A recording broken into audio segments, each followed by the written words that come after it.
जय गुरु जी। शुक्राना गुरु जी। सारी संगत को जय गुरु जी।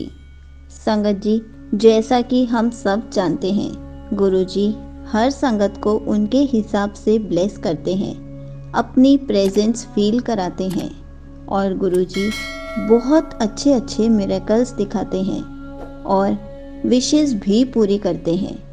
इसी पर एक आंटी जी का सत्संग सुनाती हूँ, जिन्होंने अपने बहुत सारे एक्सपीरियंसेस शेयर करे हैं और ये सत्संग पूरा ज़रूर सुनिएगा, आपको बहुत सारे आंसर्स मिलने वाले हैं। तो चलिए आंटी जी का सत्संग सुनाती हूँ। ये मेरा दूसरा सत्संग है। गुरु जी महाराज बहुत दयालु हैं। वो अपने सब बच्चों से बहुत प्यार करते हैं। जैसा मैंने अपने पिछले सत्संग में बताया कि मैं गुरु जी के साथ कैसे कनेक्ट हुई, कैसे मेरी गुरु जी के साथ जर्नी शुरू हुई। मैं ये बताना चाहूँगी कि जब से मैंने गुरु जी के दरबार में जाना शुरू किया है, मेरी लाइफ चेंज होनी शुरू हो गई है। मेरे इन लॉज की फैमिली में सिर्फ मैं और मेरे बच्चे गुरु जी से कनेक्टेड हैं।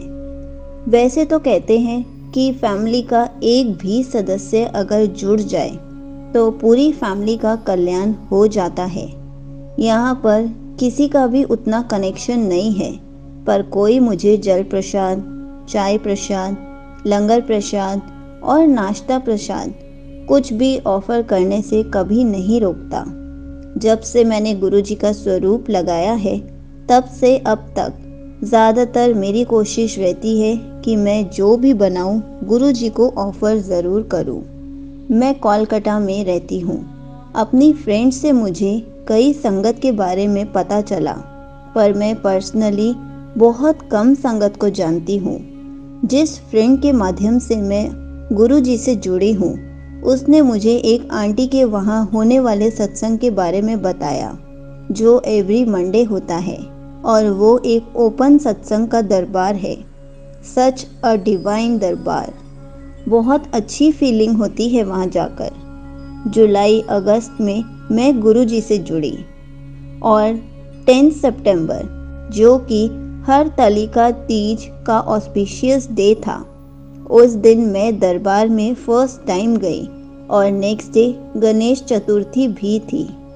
बहुत ही अच्छा दरबार था। मैंने गुरु जी का बहुत शुक्राना किया। गुरु जी, आपने मुझे अपने दरबार बुलाया। उस दरबार में मैं अब करीब मंथ में 3 मंडे तो जाती ही हूँ। कुछ ही दिन हुए थे दरबार में जाते हुए। मुझे वहाँ 2 बार भोग ऑफर करने की सेवा भी मिली है। मैंने गुरु पा का बहुत शुक्राना किया। जब मैं गुरु जी के दरबार गई थी, तब हम लोग बहुत परेशान थे। मेरा भाई, जो कि अभी 38 इयर्स का है, उसको अचानक से हीमोग्लोबिन डेफिशिएंसी हो गई थी। उसका हीमोग्लोबिन 5, 6, 7 की रेंज में चल रहा था। हम लोग सब बहुत परेशान थे। 9 इयर्स की डॉटर है उनकी। गुरुजी से फर्स्ट डे दरबार में यही अरदास की कि गुरुजी उसको अच्छी हेल्थ ब्लेस कर दो। अभी तो उसकी पूरी लाइफ है। और हाँ संगत जी, एक बात और, गुरुजी के दरबार में फर्स्ट डे ही मुझे सौभाग्य मिला शहद वर्षा के शहद को लेने का, जो कि वहाँ आई हुई एक संगत के घर पर आई हुई थी। उसके लिए भी मैंने गुरुजी का बहुत शुक्राना किया। ऐसे ही अक्टूबर आ गया और फर्स्ट नवरात्रि के दिन मुझे एक सत्संग में इनवाइट किया गया था और वो मेरे घर से बहुत दूर था। मैंने अपने हस्बैंड से पूछा कि मैं ड्राइवर को लेके वहाँ चली जाऊँ, पर मेरे अंकल जी ने कहा कि नहीं, मैं भी उसी साइड काम से जा रहा हूँ, तो मैं तुम्हें साथ लेकर चलता हूँ, ड्रॉप कर दूँगा। मुझे क्या पता था कि उस दिन गुरुजी हम दोनों को एक साथ अपने दरबार में देखना चाहते हैं। जहाँ हस्बैंड गए थे और जहाँ सत्संग था, वो आसपास की ही जगह थी। हमारा घर वहाँ से बहुत दूर था, तो हस्बैंड खुद ही बोले कि मैं भी तुम्हारे साथ ही चलता हूँ। मैंने कहा, जैसे गुरुजी की मर्जी। मैं तो बहुत खुश थी। कि जो मैं चाहती थी वो हो गया। हम दोनों साथ में गुरुजी के दरबार गए। आज की डेट में मैं ये कह सकती हूँ कि गुरुजी की कृपा से मेरे अंकल जी भी मुझे किसी भी चीज़ के लिए नहीं रोकते, ना नहीं बोलते, सत्संग में जाने से भी मना नहीं करते, प्रसाद ऑफर करने से भी मना नहीं करते। इसलिए मैं गुरुजी का बहुत शुक्राना करती हूँ। नवंबर में गुरुजी के साथ दिवाली बनाने का भी मौका मिला। संगत जी, आपको बता नहीं सकती कि दिवाली के टाइम पर जिस रूम में मैंने गुरुजी का स्वरूप लगाया है, उस रूम में सारा दिन 3-4 तितली गुरुजी के पास ही रहती थी और हम गुरुजी का बहुत शुक्राना करते थे। इससे पहले एक बात और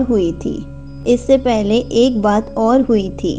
गुरुजी का एक दिन मुझे मैसेज आया कि मुझे भूख लगी है, कुछ खिला दे। संगत जी, मैं तुरंत किचन में गई और कड़ा प्रसाद बनाकर लाई, गुरुजी को ऑफर किया और फिर अपनी बेटी को कहा कि जाके सबको दे दो। जैसे ही वो रूम से निकली, एक तितली आई और उसके हेड के ऊपर और हैंड के ऊपर घूम कर चली गई। मैंने फिर गुरुजी का शुक्राना किया। संगत जी, अब तो मेरा हाल ऐसा है कि सारा दिन मैं गुरुजी के सत्संग सुनती हूँ, शब्द गुरबानी सुनती हूँ, भजन मंत्र जाप सब सुनती हूँ, चाहे घर का कोई भी काम क्यों ना कर रही हूँ।